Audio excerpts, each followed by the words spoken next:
नमस्कार दोस्तों, कैसे हैं आप सब। आई होप आप सब बहुत अच्छे होंगे। तो दोस्तों, आज की इस वीडियो में हम जानेंगे चाहे कुछ भी हो जाए, महिलाओं को इस दिन अपने बाल भूल कर भी नहीं धोने चाहिए। साथ ही साथ हम ये भी जानेंगे कि सुहागिन महिलाएं बिना अपने बाल धोए व्रत कैसे कर सकती हैं, या किसी पूजा पाठ अनुष्ठान या फिर किसी शुभ कार्य में शामिल कैसे हो सकती हैं। इसी के साथ आज हम ये भी जानेंगे कि महिलाओं की ऐसी कौन सी गलतियां हैं जिनसे उनके घर में बर्बादी आती है और कंगाली आती है। तो पूरी जानकारी के लिए वीडियो को एंड तक पूरा ज़रूर देखिएगा। तो दोस्तों, हमारे हिंदू धर्म में कई रीति रिवाज और परंपराएं प्रचलित हैं।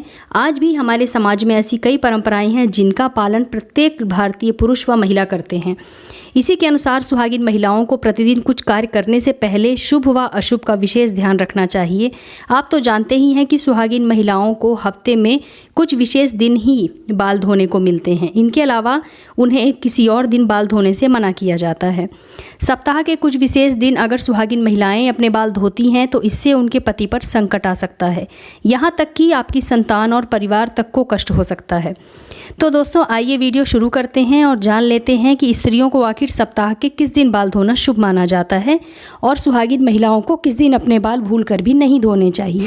लेकिन दोस्तों, आगे बढ़ने से पहले मेरी आप लोगों से रिक्वेस्ट है कि अगर आप लोगों को मेरा आज का वीडियो पसंद आता है तो इसे लाइक कीजिए, अपने फ्रेंड्स एंड फैमिली के साथ शेयर कीजिए, और अगर आप मेरे इस चैनल पर पहली बार आए हैं तो मेरे चैनल को सब्सक्राइब करके बेल आइकन ज़रूर प्रेस कर दीजिएगा, जिससे कि आपको मेरे नए वीडियो के नोटिफिकेशन सबसे पहले मिले।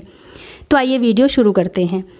तो दोस्तों, सबसे पहले हम बात करते हैं बुधवार की। तो बुधवार के दिन विशेष करके कुंवारी लड़कियों को अपने बाल भूल कर भी नहीं धोने चाहिए। अगर कोई कुंवारी लड़की बुधवार के दिन अपने बालों को धोती है तो इससे उसके भाई पर कोई बड़ा संकट आ सकता है। इसलिए जितना संभव हो बुधवार के दिन कुंवारी लड़कियों को अपने बाल नहीं धोने चाहिए। दोस्तों, बृहस्पतिवार के दिन भी सुहागिन महिलाओं को अपने बाल भूल से भी नहीं धोने चाहिए, क्योंकि अगर कोई महिला बृहस्पतिवार यानी गुरुवार के दिन अपने बाल धोती है तो इससे उसके पति की आयु घटती है और घर में सुख समृद्धि भी चली जाती है। तो सुहागिन महिलाओं को भूल कर भी गुरुवार के दिन अपने बाल नहीं धोने चाहिए, और ना ही गुरुवार के दिन अपने बालों में तेल लगाना चाहिए, और ना ही अपने बाल कटवाने चाहिए, और ना ही अपने नाखून काटने चाहिए। और आपको बृहस्पतिवार के दिन घर में पोंछा भी नहीं लगाना चाहिए, और बृहस्पतिवार के दिन कपड़े वगैरह भी आपको नहीं धोने चाहिए। अगर आप गुरुवार के दिन ये सारे काम करती हैं तो माता लक्ष्मी आपसे रूठ जाती हैं और आपके परिवार में कोई बड़ा संकट आ जाता है। अगली जो बात है दोस्तों, कि सोमवार के दिन भी अगर कोई सुहागिन महिला अपने बाल धोती है तो इससे उनके बेटियों पर संकट आ जाता है या फिर कोई बड़ी विपदा आ सकती है। परिवार को किसी बड़े आर्थिक संकट का सामना भी करना पड़ सकता है। ऐसे में विवाहित महिलाओं को चाहिए कि सोमवार के दिन अपने बाल कभी ना धोएं। तो आइए अब जान लेते हैं कि महिलाओं को आखिर किस दिन अपने बाल धोने चाहिए और उनका बाल धोना किस दिन बहुत अधिक शुभ माना जाता है। शुक्रवार के दिन बाल धोना बहुत शुभ माना जाता है, तो सुहागिन महिलाओं को शुक्रवार के दिन अपने बाल जरूर धोने चाहिए। इससे उनके घर में बरकत आती है और आपके घर में सुख समृद्धि सदैव बनी रहती है, और माता लक्ष्मी भी आपसे सदैव प्रसन्न रहती हैं। इसलिए सभी सुहागिन महिलाओं को शुक्रवार के दिन अपने बाल अवश्य धोने चाहिए। तो दोस्तों, जो महिलाएं शुक्रवार के दिन अपने बाल धोती हैं तो इससे उनके पति जल्दी ही धनवान बनते हैं। अगर किसी कारणवश आप बाल ना धो पाएँ और अचानक से आपको किसी पूजा में या धार्मिक कार्य में या फिर किसी धार्मिक अनुष्ठान में शामिल होना हो या फिर कोई व्रत करना हो तो आप बिना बाल धोए भी शामिल हो सकती हैं। बस इसके लिए सभी सुहागिन महिलाओं को चाहिए कि वो अपने सिर पर गंगा जल छिड़क कर सिंदूर लगा लें। इसके बाद आप किसी भी धार्मिक कार्य में, धार्मिक अनुष्ठानों में आप शामिल हो सकती हैं। आप व्रत वगैरह भी कर सकती हैं। हालांकि पुरुषों को किसी भी धार्मिक कार्य में शामिल होने से पहले अपने बाल धोना आवश्यक होता है। दोस्तों, महिलाओं के मांग भरने का स्थान गंगा जल की तरह पवित्र माना जाता है, और सिंदूर का सभी सुहागिन महिलाओं के जीवन में विशेष महत्व होता है।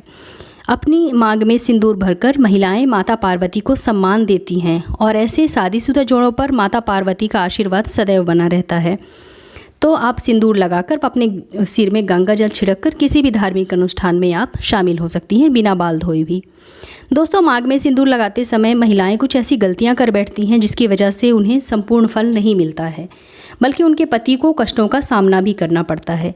यहाँ तक कि उनके घर में आर्थिक संकट भी आने लगता है, और ऐसे में पति पत्नी के बीच में क्लेश उत्पन्न हो जाता है, आपसी मतभेद भी शुरू हो जाते हैं।